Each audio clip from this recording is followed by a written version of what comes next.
Hello twelfth class. आज हम आप लोग को पढ़ाने जा रहे हैं टेलर और फ्यूल के सिद्धांत में अंतर। तो जैसा कि हमने फ्यूल का सिद्धांत पढ़ा कि उन्होंने संपूर्ण जो प्रबंध है शुरू से लेकर ऊपर से नीचे हर स्तर पर जो उन्होंने क्या किया था, ध्यान दिया था। और टेलर ने जो वैज्ञानिक सिद्धांत लागू किया था, उनके सिद्धांत के अनुसार अधिकतम उत्पादन, अधिकतम लाभ है ना, और जो श्रमिक हो उनको उच्चतम वेतन, तो हर चीज़ को उन्होंने वैज्ञानिक रीति से जो चयन भी है वो भी वैज्ञानिक रीति से चुना। और उसके बाद उनको प्रशिक्षण। तो टेलर के सिद्धांत का जो हमने लाभ पढ़े कि विदेशी पूंजी वृद्धि, लाभ में वृद्धि, कार्य कुशलता में वृद्धि होती है उनके, है ना, उनके श्रमिकों का वेतन अधिक मिलता है, किसी एक व्यक्ति को से अलग दृष्टि से उसको नहीं देखा जाता, सबके साथ समान व्यवहार किया जाता है।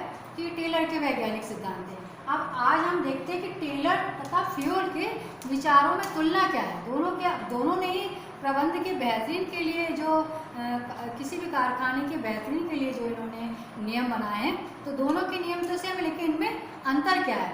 तो आज हम पढ़ लेते हैं टेलर और फ्यूल, ये दोनों के सिद्धांत में क्या अंतर है। ठीक है, तो आज हम अध्ययन का मतलब जो अंतर उसका आधार देखते हैं। जैसे कि पहला है अध्ययन का केंद्र बिंदु।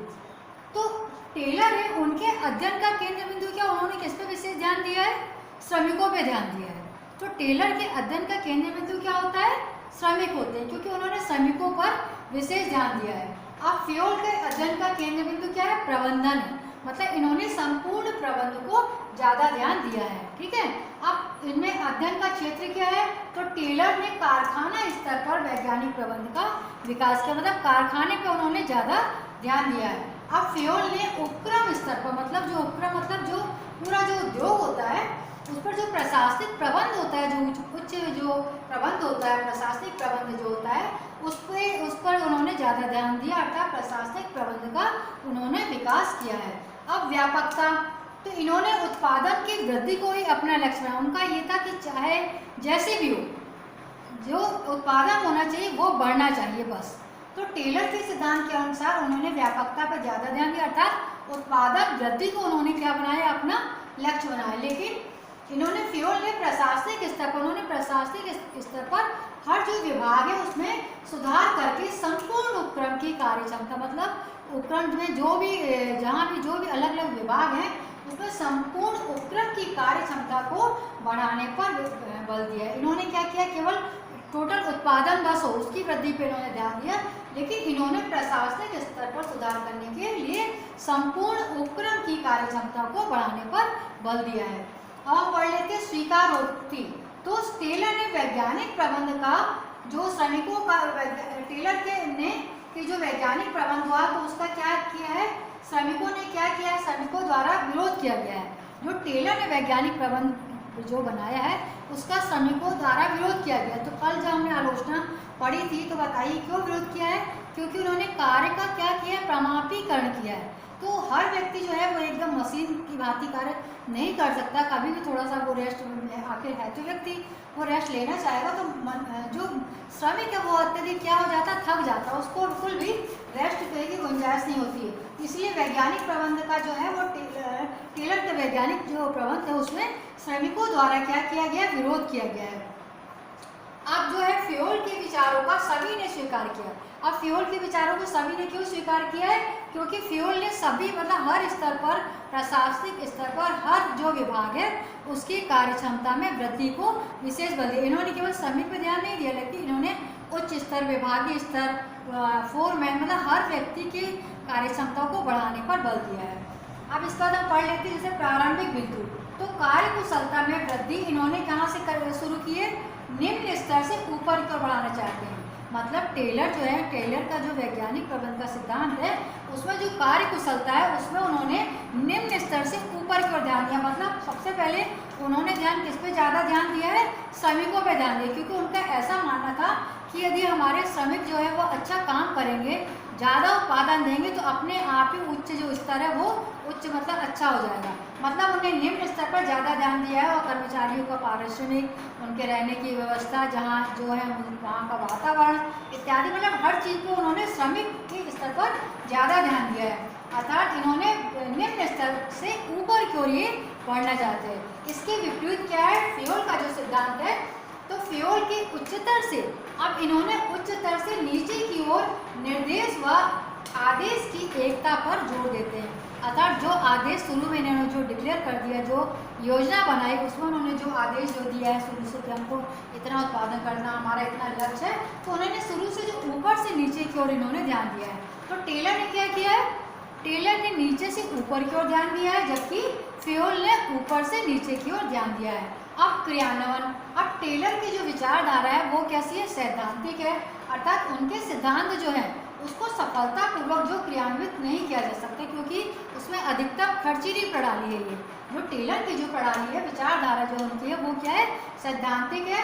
अर्थात इनके सिद्धांतों को सफलतापूर्वक जो है वो क्रियान्वित नहीं किया जा सकता। जबकि फ्योल की जो विचारधारा है वो क्या होती है, व्यवहारिक है। मतलब हम व्यवहार में वो वैसी चीज़ें करते हैं तो व्यवहारिक माना जाता है। अर्थात उनके सिद्धांत जो है वो प्रशासन के क्षेत्र में जो है वो सफलतापूर्वक लागू किए जा सकते हैं। अर्थात टेलर का सिद्धांत और फ्योल का सिद्धांत जो है, दोनों को हमने पढ़ा है, तो दोनों आपस में एक दूसरे की, जब हमने इसका दोनों का गहन अध्ययन किया तो हमने ये जाना कि ये जो सिद्धांत है, टेलर का सिद्धांत और फ्योल का जो सिद्धांत था, वो एक दूसरे के पूरक ना होकर क्या, मतलब एक दूसरे के ये प्रतिद्वंदी नहीं है। क्या है, ये एक दूसरे के पूरक है। मतलब कि आखिर तो उनको, आखिर जो उनका लक्ष्य होता है वो तो क्या है, उत्पादन को दोनों का ही लक्ष्य एक ही है कि प्रबंध अच्छे से अच्छा हो और लाभ हमको अधिकतम हो। तो अधिकतम लाभ तो सिर्फ दोनों का जो एक सिद्धांत है, भले ही वो एक दूसरे के पूरक है, लेकिन वो प्रतिस्पर्धी नहीं है, क्योंकि दोनों का जो एक लक्ष्य है वो तो दोनों का एक ही होता है, सेम लक्ष्य है। चाहे टेलर द्वारा लागू किया हो या फिर ये फ्योल द्वारा लागू किया हो, तो दोनों के सिद्धांतों का जो लक्ष्य है वो एक है। अर्थात ये दोनों क्या है, एक दूसरे के पूरक है, ना कि प्रतिस्पर्धी हैं। तो हम दोनों का जब अध्ययन करते हैं तो हम इस निष्कर्ष पर निकलते हैं कि ये एक दूसरे के पूरक है, ना कि प्रतिस्पर्धी। तो एक बार हम इसको फिर से रिवाइज कर लेते हैं कि टेलर का सिद्धांत क्या है और फ्योल का सिद्धांत क्या है। सबसे पहले हम जब भी अंतर लिखते हैं तो हमें अंतर का आधार लिखना है और क्रम लिखना है, क्योंकि यदि आपने आधार नहीं लिखा है तो आपको पूरे मार्क्स जो है वो अंतर में नहीं मिलेंगे। इसलिए आपको पहले अंतर का आधार लिखना है, फिर टेलर का सिद्धांत, फ्योल का सिद्धांत। तो अध्ययन का केंद्र बिंदु इनका क्या है, मेन श्रमिक है। इनका अध्ययन का केंद्र बिंदु क्या है, प्रबंधन है मेन, ठीक है।